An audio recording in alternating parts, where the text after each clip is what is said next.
Dear friends, I would like to turn our thought to Tirana.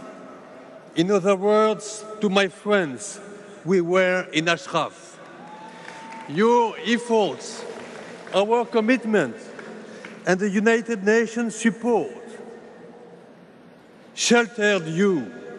And I would like here to remind you the role played by the current Secretary General of the United Nations, Antonio Guterres, 4 years ago with his High Committee Refugees team.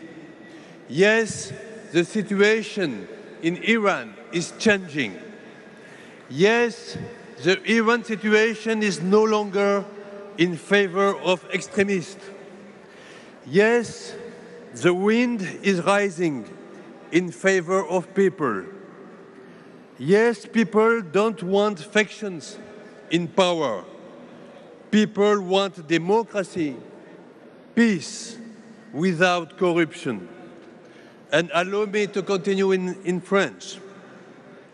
Le peuple iranien veut la démocratie, la paix, mais sans milice, sans ségrégation, sans misogynie, sans exécution et sans torture.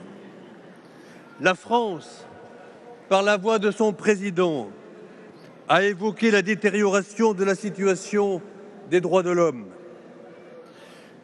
Il a plaidé pour une liberté de manifester. Il a plaidé pour un contrôle du programme balistique. Et il s'est inquiété des ingérences militaires avec leurs terribles conséquences humanitaires. Je voudrais ici citer le secrétaire général des Nations Unies dans un de ses derniers rapports sur les droits de l'homme en Iran. Il a déclaré être, je cite, « profondément préoccupé par le nombre toujours plus élevé d'exécutions ». Il a exhorté le gouvernement à veiller à ce que les personnes arrêtées jouissent de leurs droits et à ce que des informations sur leur lieu de détention soient mises à la disposition de leurs familles.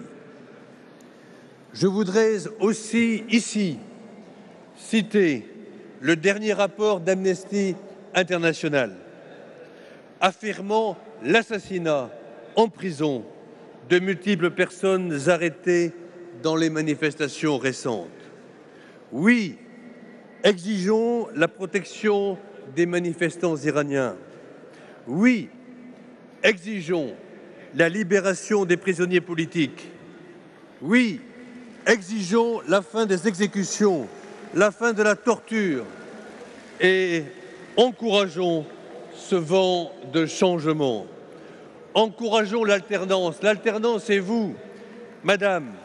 Vous représentez cette alternance avec votre plan en 10 points, c'est-à-dire le plan de la liberté et le plan de la démocratie.